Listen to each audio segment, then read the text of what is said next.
Hello, and welcome to Central Booking, where writers and readers are the authority. I'm your host, John Valeri. Today, I'm joined in conversation by award-winning author and journalist R.G. Belsky. Belsky's newest mystery, Beyond the Headlines, is the fourth book to feature Channel 10 news director Clare Carlson, who has a penchant for solving crimes in her quest to break the news. They say write what you know, and Belsky's done just that. Before transitioning to fiction, he held positions as a top editor at the New York Post, New York Daily News, Star Magazine, and NBC News.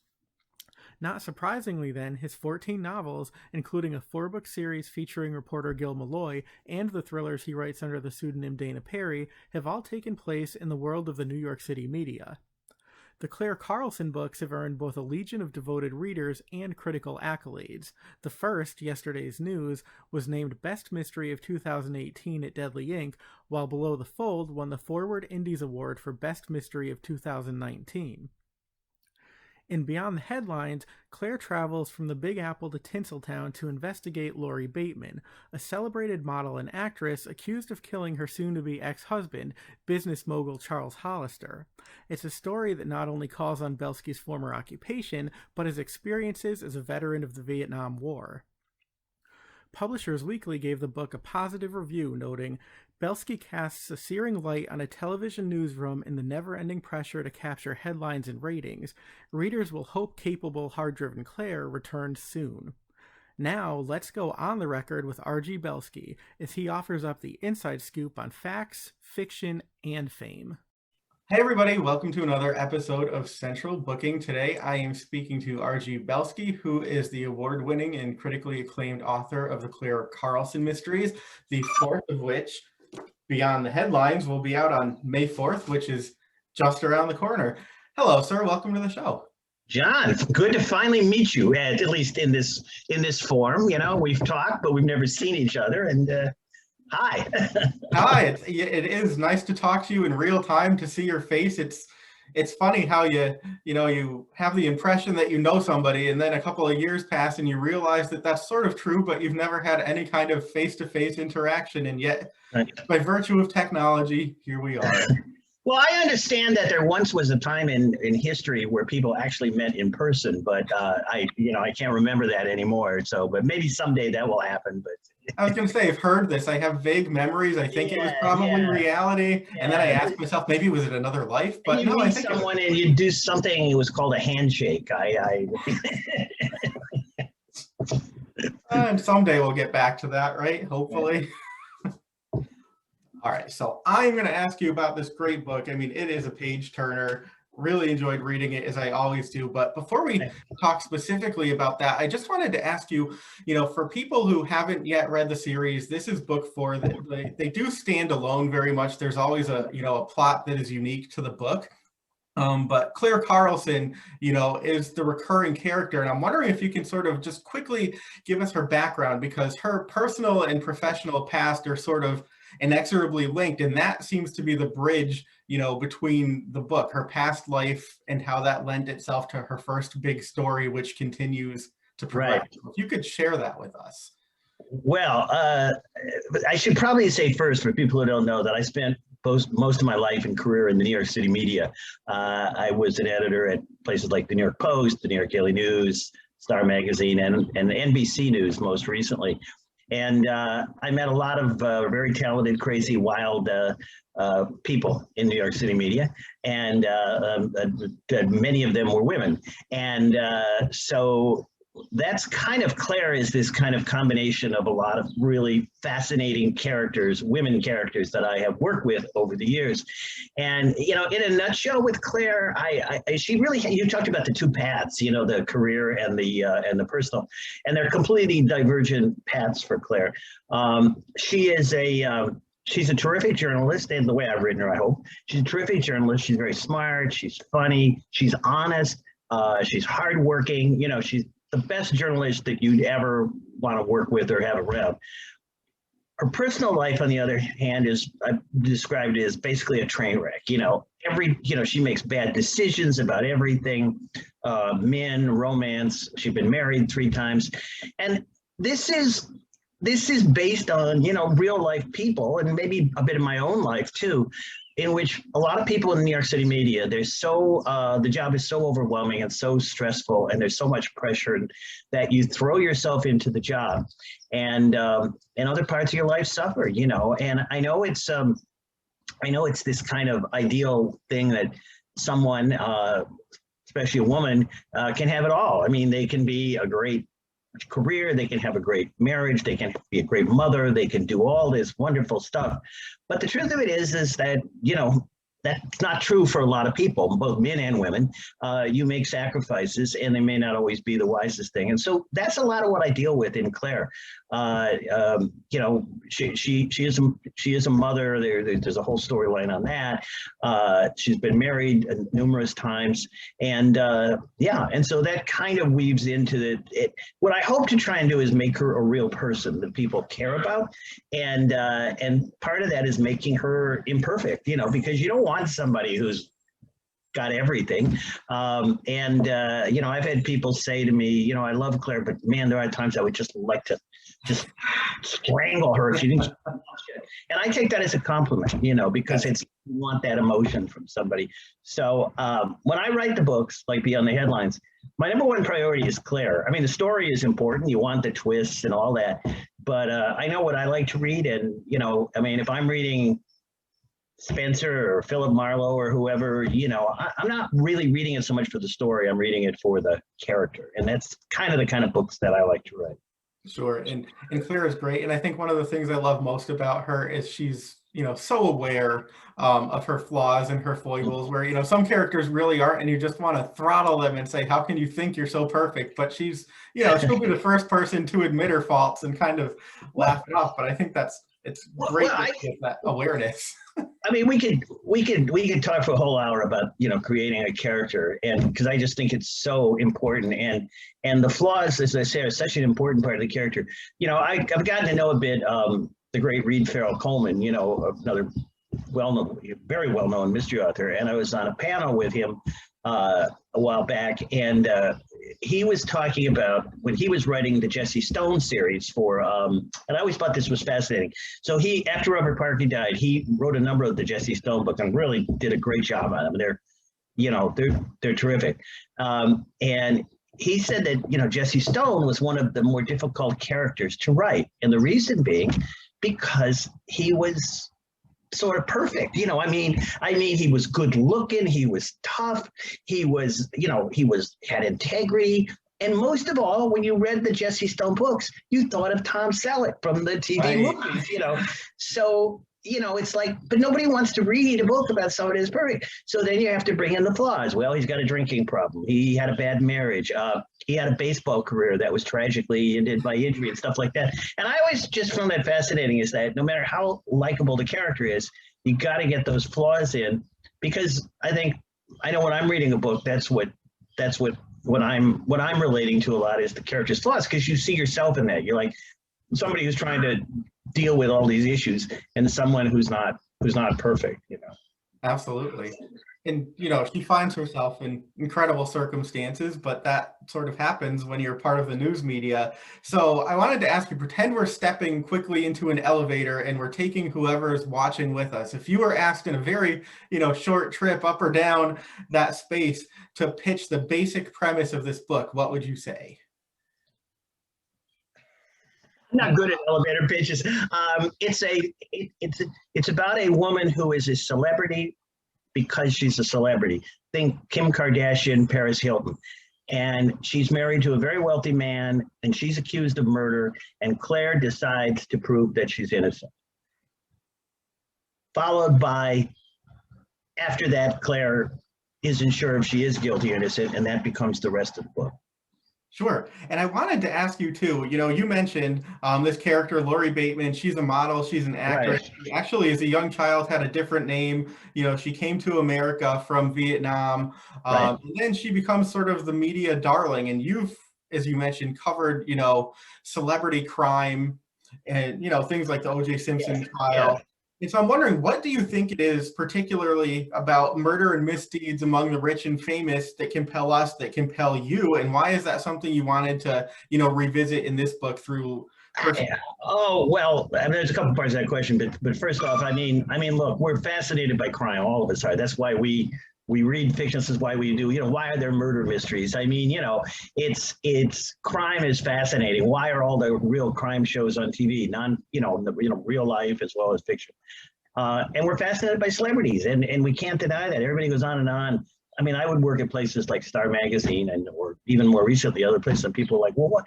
Nobody cares about that. Nobody cares about Kim Kardashian. Yes, they do. That's why. If nobody cared, they wouldn't be on, And when you put the two together, it's just celebrity crime. And the biggest, we've had so many celebrity crimes, in recent times, everything from Bill Cosby to Robert Blake to, but the biggest incident of this, of course, was O.J. Simpson. And I spent basically like 2 years of my life involved in coverage of that case.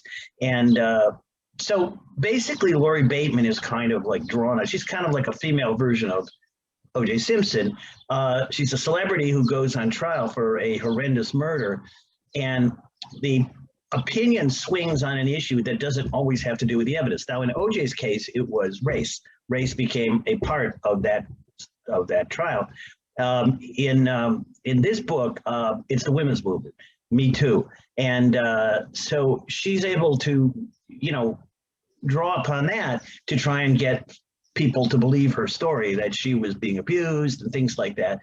And so those are certainly the similarities. But the other half of this that you mentioned is people say like, what is the Vietnam thing? So I was actually in Vietnam as fighting in the war, not fighting, but I was there.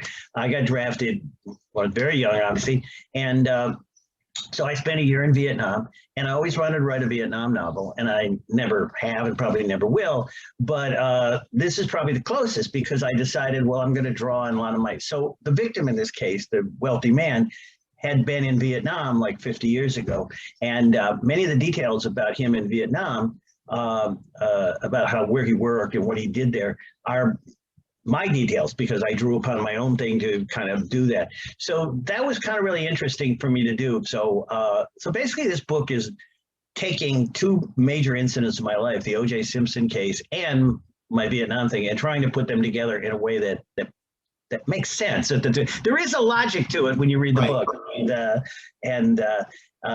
And one of the fun things, a little side thing about it, I don't do a lot of research in my books. I tend to write about what I know. So I write about newsrooms, and I know about newsrooms. I write about New York. I know about New York. I spent a whole lifetime researching stuff for newspapers and stuff. So I don't really want to go out and do like tons of research. But I had to do a lot of research on the Vietnam thing, even something as simple as getting her name right as a Vietnamese woman.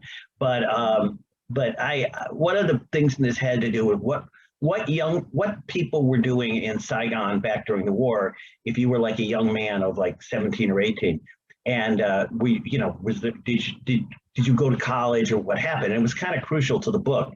And I had no idea. And I actually talked to some experts at colleges, major colleges, and they didn't know either. And I was like, wow, this is like fascinating. Like nobody really knows. And I finally found a couple of people, including one guy who grew up in Saigon in the late 60s as a Vietnamese citizen.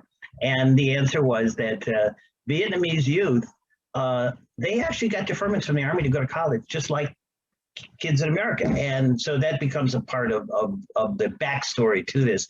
So the research for this was fascinating for me to do personally too. Sure, and I'm glad you touched upon that, because I was going to ask you, about your own experience in Vietnam and how that informed this book and your desire to write it, but now I don't have to. So kudos. And like people always say to me, "Oh, thank you for your service," and that's really great. And full disclosure, it wasn't like I had a choice. There was this thing called the draft, and I always say the army made me an offer I couldn't refuse, like go to war, go to jail, and so I went. But in terms of your life growth, and especially as a writer, it had a lot of impact on me, and certainly I've touched on it in previous books, but this is the first book where I've actually wrote about it in some detail. Sure. Well, it was interesting to know your background, to know that you were sort of telling parts of your own story, and then too, within the world of the mystery, knowing that this piece is going to go somewhere, but where is it going and how is it going to fit in? So for me, it sort of worked on two levels, which I enjoyed it. I did want to ask you too. You mentioned, the victim, Charles Hollister, who spent some time in Vietnam. And then he comes back and he sort of is this uber rich businessman, and he leaves. He's murdered, he's bludgeoned, he's shot, and Laurie is, basically found with his body. But he leaves behind a huge list of personal and professional transgressions. He's not a great character in that sense. So I wanted to ask you, in what ways do the revelations about his character heighten the suspense of who done it and why done it? Because you do realize that it could have been several people for any number of reasons. Yeah, I mean that's a classic, whatever, Jessica Fletcher, Perot, whatever. You have a lot of suspects, and with a rich guy. I mean, I have somebody saying at one point in the book that, I mean, he had done a lot. Look, you don't become rich without doing a lot of things to people, so in his personal life, he had done stuff, and in his business life, he had certainly done stuff.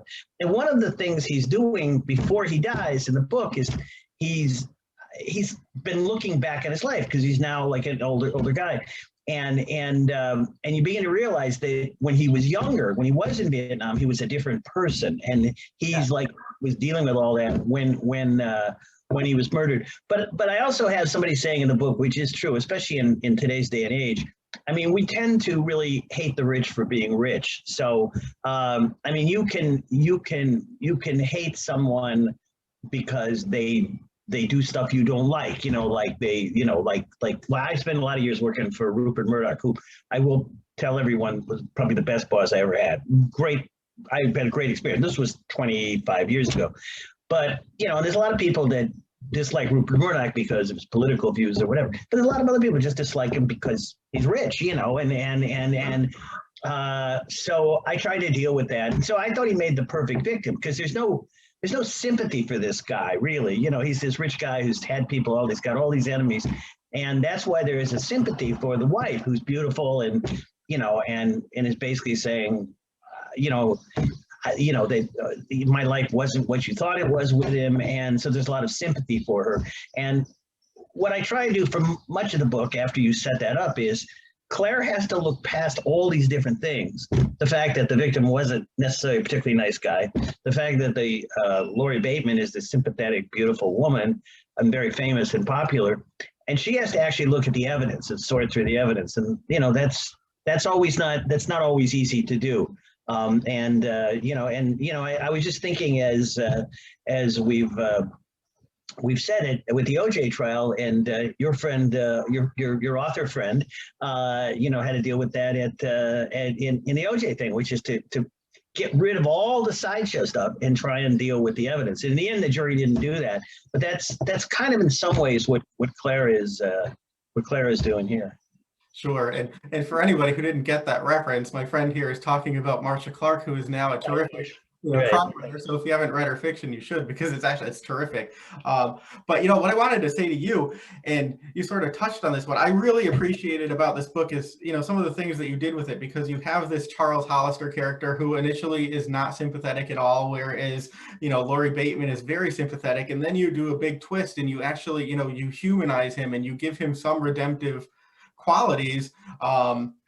So we have a bit of investment in his character and in wanting to see the truth come out if the truth isn't what it initially was presented as. Whereas then, Laurie, who is very sympathetic, becomes a much more complex character, and we question, her integrity and her honesty. And I really liked that. But what I really liked also is how you took Claire's character and you really had her wavering in her convictions about Laurie's guilt or innocence, and grappling with the idea that her reporting on this case could ultimately impact whether or not justice is done. And I think that that's, really high stakes. And I was wondering if you can talk about, Claire's responsibility to truth, whatever that truth may be, even if it's not what she wants it to be or what she initially thought it was. And impact her actions, her decision making, and also let you talk a little bit about journalistic ethics. Yeah. So one of the things about Claire that I try and portray always in her, because it's very important to me, is that truth, that she's really all about truth, and she's about integrity no matter what, even if her own career is on the line. Because that's, I think, how you identify with a journalist as opposed to somebody. I mean, that's the journalist we think of with, Woodward and Bernstein and things like that. So you try and convey some of that. On the other hand, and this has happened in several of the books, Claire is not unwilling to change if she finds evidence that, she may believe something is true and will fight like hell for it. And then if something comes along and she realizes she's been misled, she will go in the other direction, which is an important trait. So this book was tricky on a couple levels, because the big issue here obviously was women's rights. And the idea, of course, being if a woman comes forward and claims some kind of abuse, should she be believed on the face of it? And this is something we've obviously grappled with a lot in real life society. And so as a man writing this, I'm very aware of it. But I obviously talked to a number of women I know about the approach to it. And one of the things that Claire deals with here, which I think was very important, is that if there is an occasion where somebody does use women's rights for an undesirable purpose or for their own purpose, that's even more offensive. That's very offensive against women, because they're taking in a movement that's very important and subverting it for their own use. So that's what Claire has to figure out in this book. How much of this is real, or how much is being used to manipulate the facts. And so that obviously when I was writing this book, there was a lot of stuff going on with Me Too and everything. And I wanted Claire to be a part of this. And being a woman character, she's able to deal with it. There's also in a couple of the books, I think it's more in the last one maybe, but a little bit in this one too, she also has to deal with it in her personal life, because she's a boss. So like at one point she wants to have a relationship with somebody that kind of works for her in the thing. And, their friends saying, hey, it works both ways. I mean, yes, mostly it's a man, but you can get in trouble too, because like if this guy doesn't get his contract renewed, he then says, oh, that's because I didn't sleep with you, So I kind of tried to read a little bit of that from Claire's point of view. Now, having said that, I mean, the book is not a whole thing about that. There's a lot of other stuff going on, but I love taking current issues like that and blending them into the story. Sure, and I'm glad that you mentioned too that the Me Too movement doesn't just apply to Laurie's situation, but to Claire's as well, because something I've noticed in the last at least couple of the books is that Claire does have an awareness of the Me Too movement, of being a boss, and how does she interact with people, what is and isn't appropriate. And the fact that the whole newsroom is aware of her personal life, her romances, her dalliances. Yeah, there's like a lot of, I love doing the jokes, because people will will make jokes about why don't you just skip the marriage and go right to the divorce, because she's it's like she's become the butt, and she's fine with that. But one little side note on Claire, so for people that haven't read it, she's not just a TV journalist, she is the boss. So she is the news director of this station. So now, if I had to write the series over again, I probably wouldn't have done that. I would have made her like just a reporter, because it's a lot easier. But what happened was I wrote the first book, which is Yesterday's News, and it was originally supposed to be a standalone thriller, because as you alluded to, that book has her personal involvement in the story, and she's very personally with her own life in that story. And the idea was about a woman journalist who covers a story that affects her so personally. And that was supposed to be it. It was supposed to be a standalone thriller. And the publisher, when we were doing it, called me up about the title, and they said, well, yeah, we want to do this title because, for the other books in the series. And I was like, what series? And they're like, well, you're going to do a series on this character, right? And I, of course, said, absolutely, So now I'm locked into doing a series. But I've got this woman who's like the boss. Now, she shouldn't be out chasing murderers. She should be sitting at a desk doing this. So in each book, I've had to figure out a reason why she's out there doing it. And the best comparison I could make was, so I didn't plan it this way, but this is what I'm dealing with. But the best comparison I could make would be something like McMillan and Wife, like Rochester was the police commissioner, but he was always out chasing crime. So it's not realistic, but that's, so what I wind up doing is she's a reporter, but we also blend in a lot of the newsroom stuff. So she's she has to deal with stuff like fights between the anchor people and whether the weather woman can, has to carry an umbrella outside. I mean, there's all this other stuff going on, which I have fun doing because I've been in newsrooms all my life. Sure. And it's almost like you're in my head, which is scary for me and probably scarier for you. But I did want to ask you about that, and you touched on it, but Claire is the news manager of Channel 10, and Right. typically that is a behind the scenes, behind the camera type of role, and yet she always seems to manage to find a story that will put her on air. But I'm wondering, can you use that? It would be a pretty boring book for her to be going over budget reports. So, and that's what happens, when you go from the idea of a thriller to all of a sudden you're writing a multi-book series is not necessarily intended, but who would say no to the opportunity? But I'm wondering if you can use sort of that as sort of a lens to look at Claire and then reflect on how you're able to use creative license. Because, I mean, it's not entirely unheard of that she would be on camera occasionally. It could happen. It's not the norm. It's sort of the exception to the rule. And I would assume that you do need to make yourself. Yeah, everything, creative license. I mean, look, in these books, as well as most books, people, one of the things I get a kick out of is, and it's nice, well, people who review the books or whatever, they'll say, wow, Belsky, he really tells us what a newsroom is really like. And it's so authentic. This is what's going on. And, the truth is that's not true. I mean, yes, a lot of those elements of the newsroom, the insanity and stuff, are based on real life. But what happens to Claire on a day-to-day basis is not really what happens in a newsroom, because it would be, a lot of times in the newsroom, you go in, it's a boring day. You sit there and wait for something to happen and you get some boring story. This is fiction, so you're taking a lot of creative license.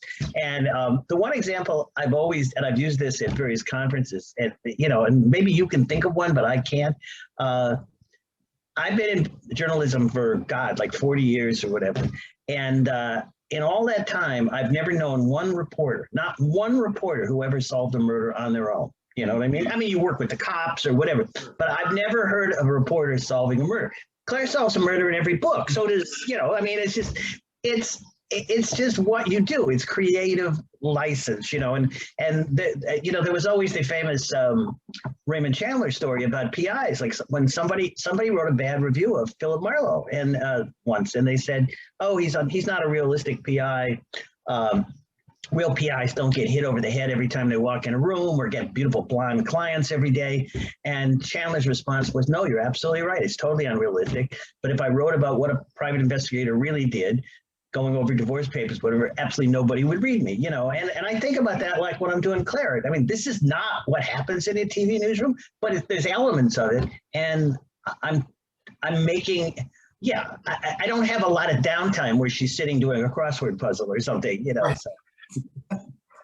Let me ask you too. So, a lot of times in the course of Claire's investigation, I mean, she works in New York, but she will travel if she needs to investigate. So here, she's in New York and Hollywood. So you get both big cities, East Coast, West Coast.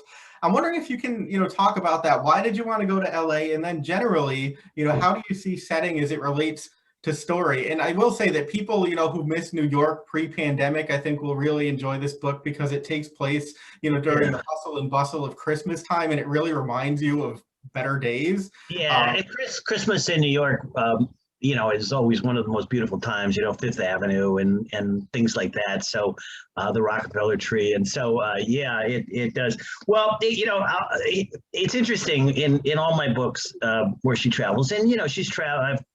I've had her travel to different areas, and she's in Hollywood. She's in Hollywood for I think several chapters of this book, and then Northern California. My little secret in terms of travel is I only write about places that I've been for various reasons.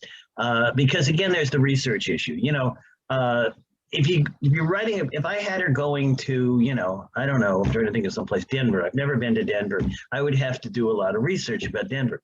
But then there's a worse problem, which is that even if you do research, you can make a mistake if you haven't been there, And I always think about like New York. I mean, I could research New York, and I could see a street called, which seems to be Houston, like the city, but it's not Houston, it's Houston Street, and you're not going to know that unless you're in New York, and 6th Avenue, Avenue of the Americas is called Avenue of the Americas, but it's really called 6th Avenue, so there's these little things.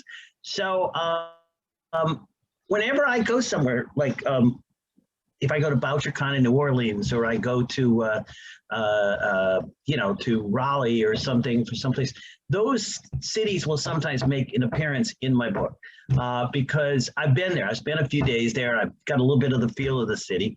And again, I'm not writing a whole book about that city. I'm writing a chapter or two. And so that's why I very rarely will write about an area that I haven't personally been to. Yeah, I just prefer doing it that way, and it's kind of a safety net for me because I kind of know a little bit what I'm talking about.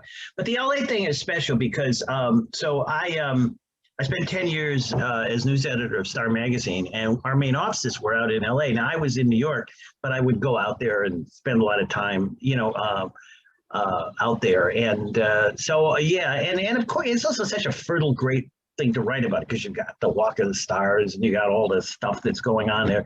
And one of the side plots of this, it's not a spoiler, is that at some point Claire is offered a big job as a talk show that comes out of Hollywood. So she's also thinking of herself, well, could I live out here as opposed to New York? And again, those are thoughts I've had in the past, like, wow, that would be fun to be out here as opposed to in New York. Because to me, and I'll probably annoy people who live in other places that they love, but for me, the two best places in the world that I've enjoyed is New York and Hollywood. I would actually throw Nashville in there too because I love Nashville. But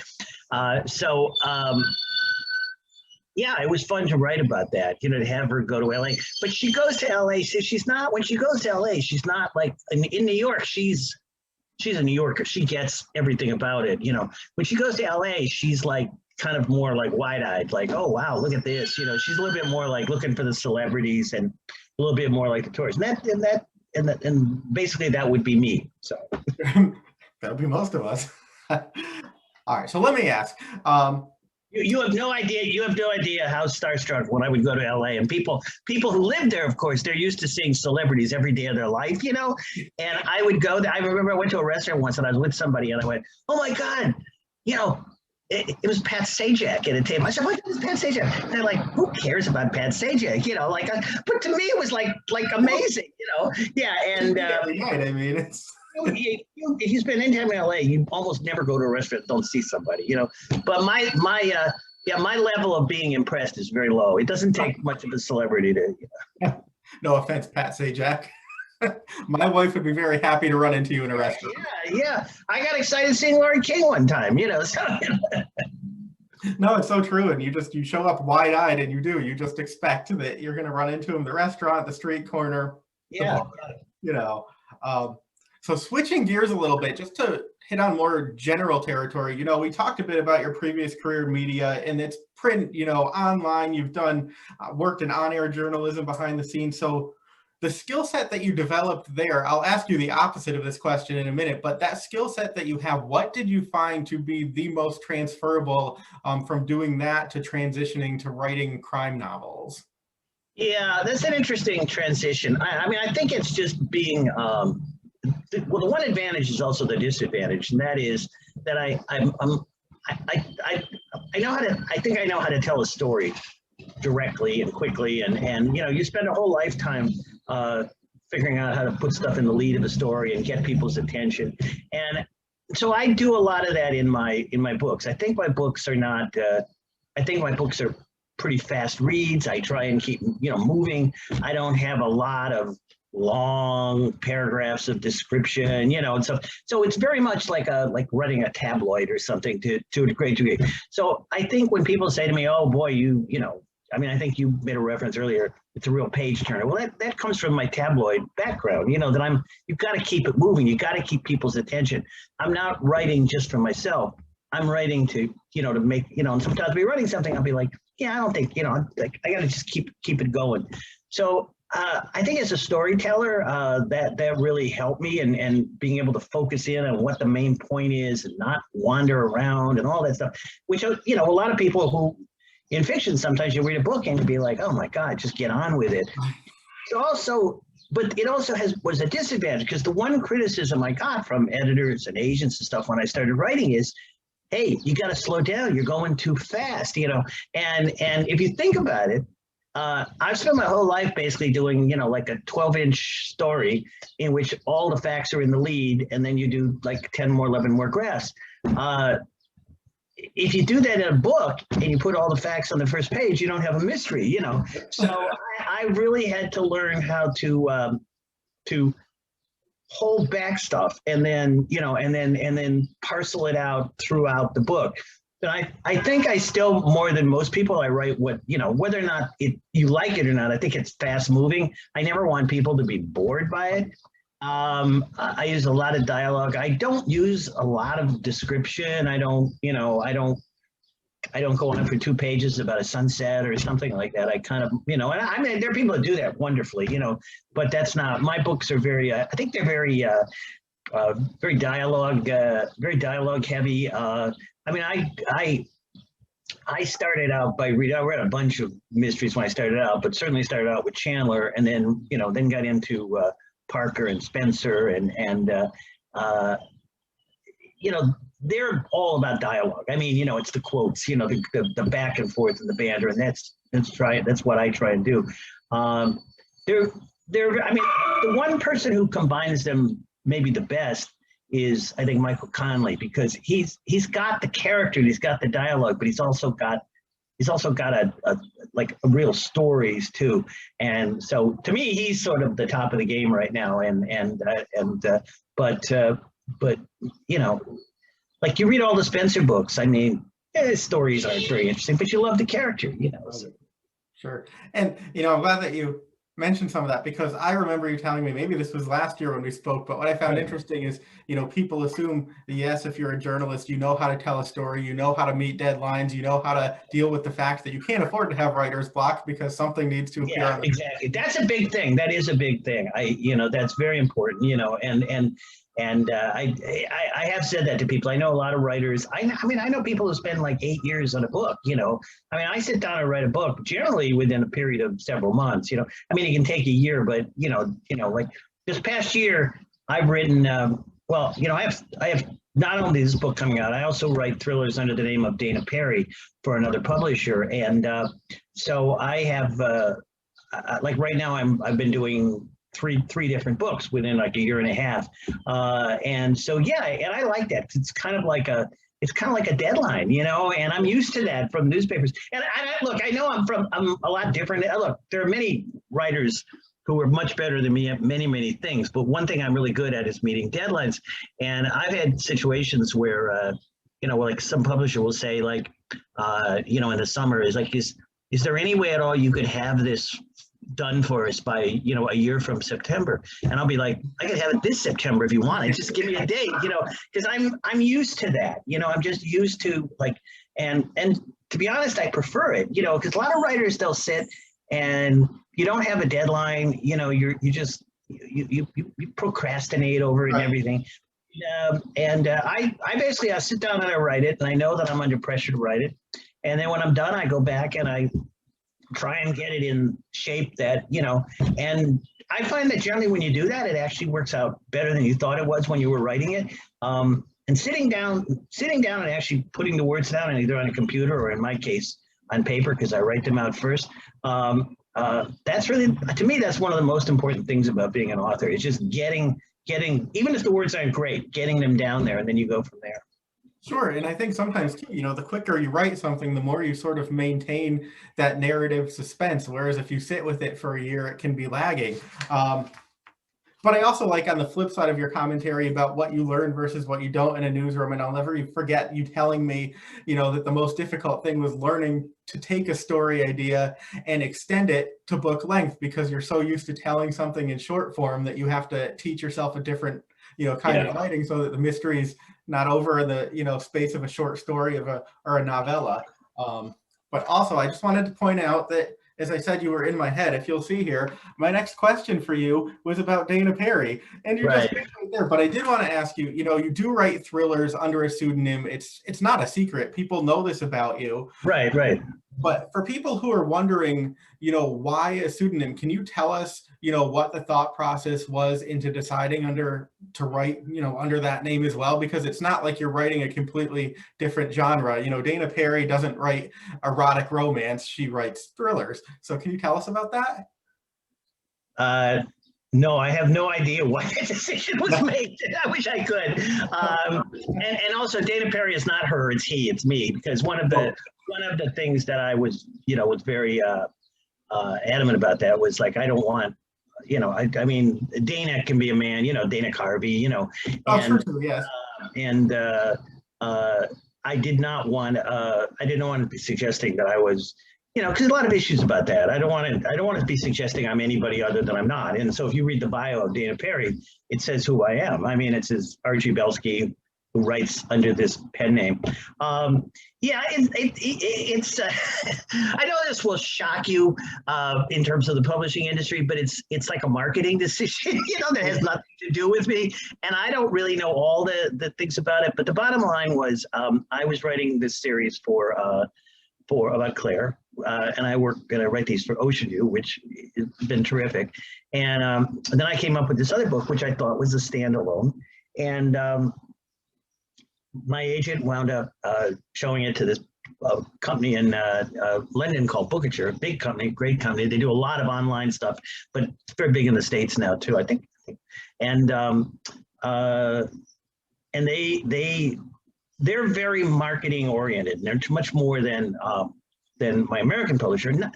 Not more marketing, but they're very more specific in things they want done, as opposed to just publishing the book. And they're like, they'll change the cover like 3 times. They'll change the title of the book, all aimed at selling more books, which is great, And one of the things they did is they worked out and come up with a name. Well, we want this to be written under this name.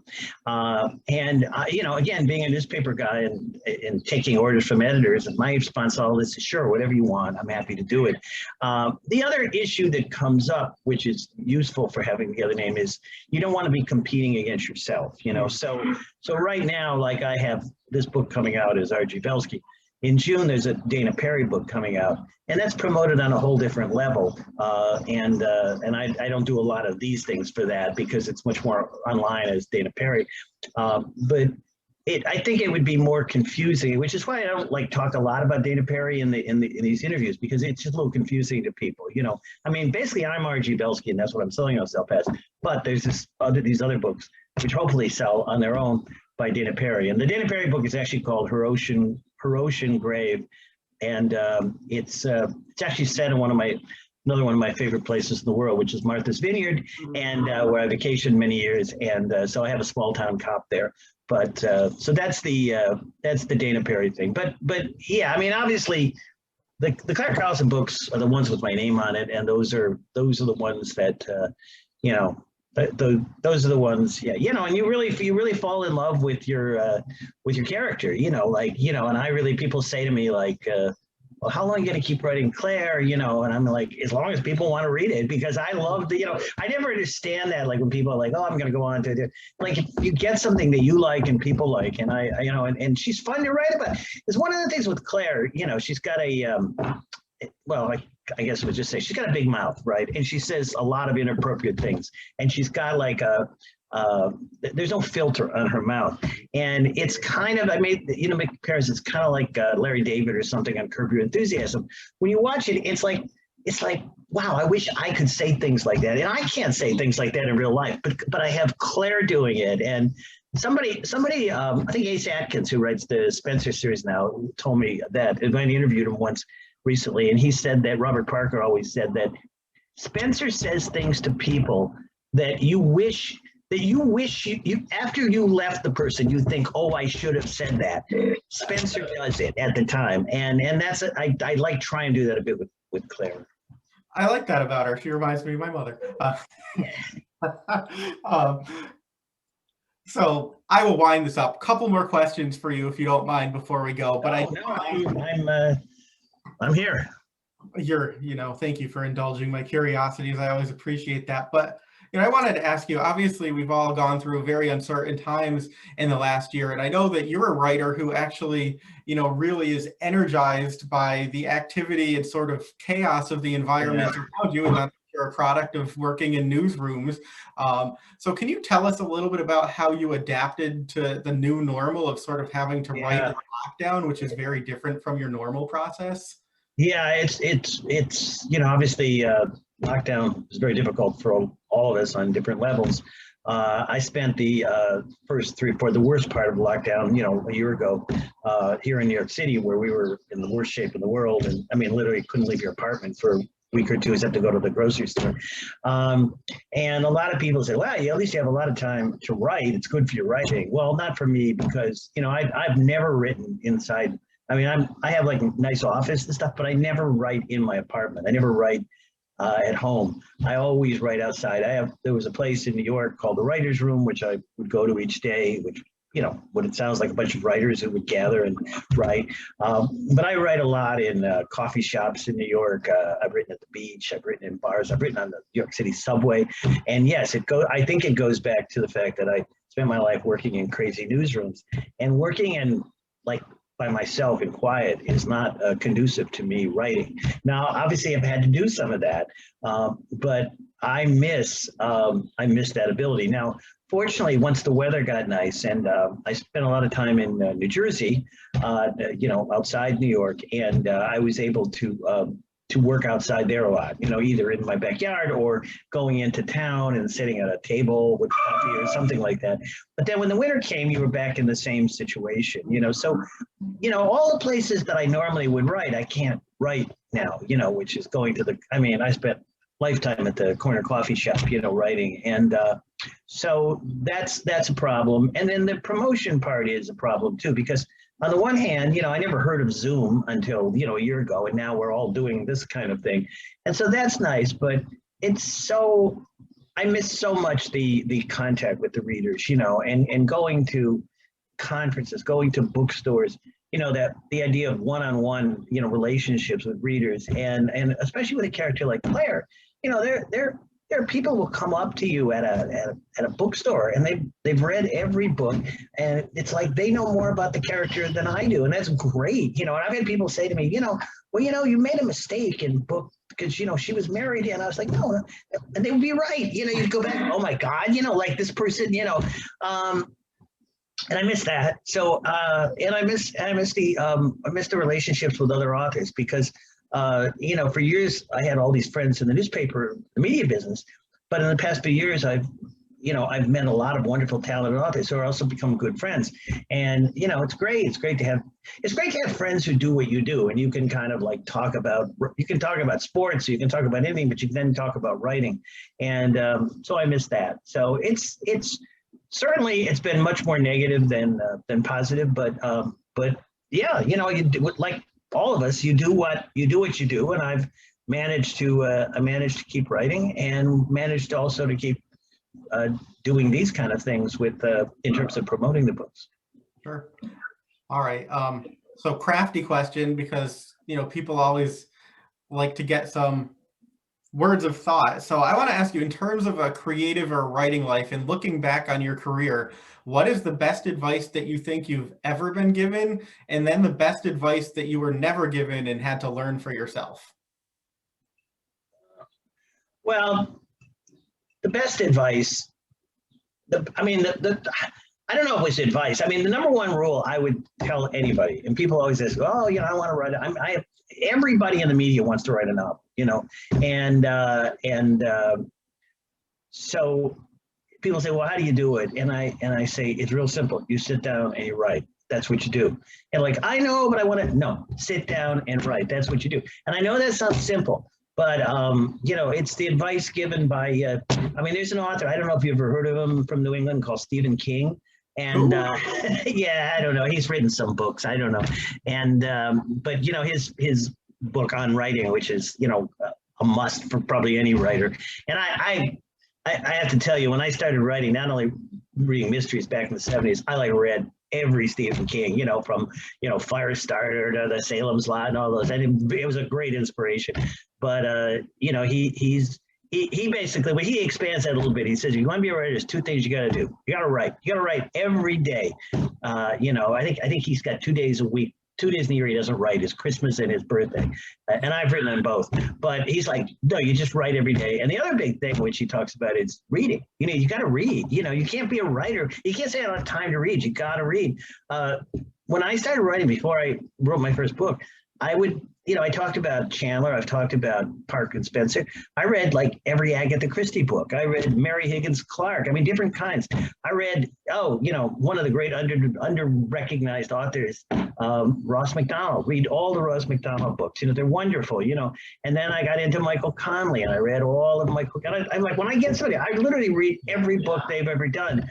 And you need to do that. You need to read, because you can't really be a writer unless you read other people's books, because you're picking up inspiration. You're picking up elements. I'm sure that if you look at Clare, if I actually analyze it, there are things about her that I did because I picked it up from something I read, in a Michael Connelly or in a Mary Higgins Clark, or something that inspired me to do that. Maybe even if I didn't realize that. So I think that the worst, or the thing, I'm not quite sure what the question was, but the worst advice you can do is listen to people tell you what sells, because they're always wrong, and you really need to just write what you want. And there's so many examples of this, but when I got out of, I think I mentioned I always wanted to write a Vietnam novel, and I sold a mystery, and I was like, I have this Vietnam novel, and I'd like to really write this. And my agent was like, nobody cares about Vietnam, forget it, whatever. And then, of course, Platoon comes out and all these, Full Metal Jacket, it becomes a big thing. But, for me, the moment had passed. But the industry is so filled with people telling you like what you should do and what your character should do. And some of the greatest books, they go against that. I mean, the one example I use is Gone Girl with Gillian Flynn. That book, and I loved it. I actually am a big fan of that, and she's a former journalist too. That book goes against every rule you were taught. I mean, you have unlikable characters. There's nobody in that book that is sympathetic. She lies to you, the narrator. She cheats you. She doesn't play fair. I don't know, a spoiler, it's not a happy ending, it's like, and yet it's a great book because she sat down and wrote the book that she wanted to do. And the other example, I remember hearing Lawrence Block once talk about Matt Scudder, and he had written a series of Matt Scudder books that I think didn't sell terribly well, but they're all really good, by the way. I've gone back and read them. But then, and somebody said to him, I believe, well, you don't want to write that same series character, because you got to write a different character. And he was like, no, this is the book I want to write. And he sat down and wrote 8 Million Ways to Die, which is in my kind of list of my top probably 5 favorite mysteries ever, which is, if we haven't read it, it's set in New York City, and it's all about tabloid headlines of people dying and then intermixed with a murder mystery. So to me, it's the perfect book, but I just think, yeah, that's the worst thing you can do. And maybe the worst advice I ever got was people telling me, this is what sells, or this isn't what sells, because they're always wrong, because if you write a good book, hopefully it will find an audience somehow. And and if you try and shoot for a certain kind of book, you often fail. Sure, and I think automatically, if you're chasing the trend, you're already behind it. Exactly. But I did want to sort of circle back because when we first started talking, we were talking about where Clare has been and where she is now. So I want to ask you, where's Clare going? What comes next in book 5? If you can give us. Oh, wow, yeah, I try not to think about that too much. Somebody asked me that, how is Clare, maybe you did in a question. Somebody interviewed me recently and they asked me, how is Clare grown over the years? And I'm like, I don't know that she's really grown. I think she's still the same person. And I always loved, I'm a big Seinfeld fan, like a lot of the world is. And Larry David and Jerry Seinfeld always had this rule that there's no change There's no hugging at the end of a show. Nobody's learned any lessons. We just move on to the next show. And I don't quite do it like that, but I kind of like that. Again, you don't want to solve all her problems, because then she's not the same person. And I mean, if I look back, and I look back like a lot on TV people and, favorite characters, and, I mean, Jim Rockford, James Garner, Columbo, Peter Falk. And those shows would be on the air for a number of years, and the characters really never changed. I mean, Jim Rockford was still living in the trailer, and Columbo was still, smoking cigars and wearing, the shabby coat and all that stuff. So I don't worry too much about Claire growing. I mean, clearly there's some subplots in this involving her life that you have to do, but I mainly want to keep her interesting. And in fact, I think I'm more concerned about her changing too much than I am too little, because I don't, it's like anything, it's very hard to have somebody in a happy romance. I mean, the one example of somebody who pulled this off for many, many years would be Robert Parker with Spencer, because basically Spencer was with Susan Silverman all that time, which I'm not ever sure was a good idea, because like to some degree that that I don't know, it was like this relationship, but it went on for 40 books or whatever it is. That's very hard to pull off in a thing, and I think it's someone like Michael Connelly has had Harry Bosch with different people. He had one of his wives was murdered and things like that. So the answer is.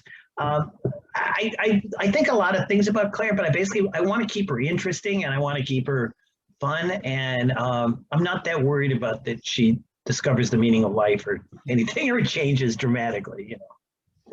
Well, if she discovers the meaning of life, it will be the hugest book ever, because aren't we all just searching for that? Yeah. So that's it, and that's another question that I'm asked a lot. I'm sure you've dealt with it. Is people say, well, like, how do you deal with the pandemic in your books? And my answer is I haven't, because number one, I think two reasons is that whatever I wrote today, as you point out, a year and a half from now would be so different, but mainly I think to me, I think people watch movies, read books, whatever, as an escape. And I don't want to write a book where everybody's wearing masks and things like that.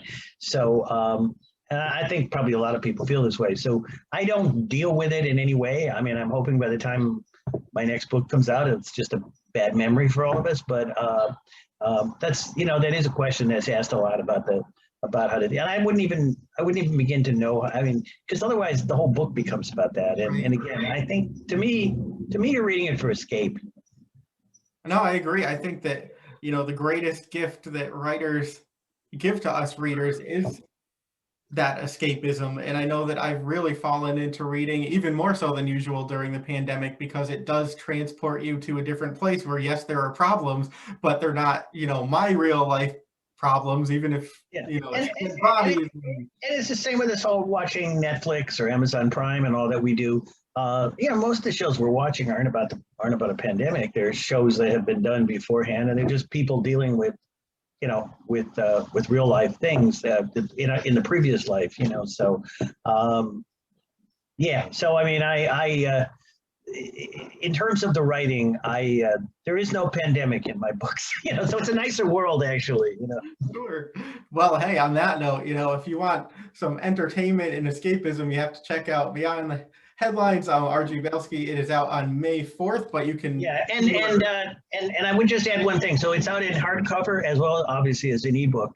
But the following week, I think it's May 11th, they're also going to be issuing the paperback version of the previous book, The Last Scoop, which I know you've read and we've talked about.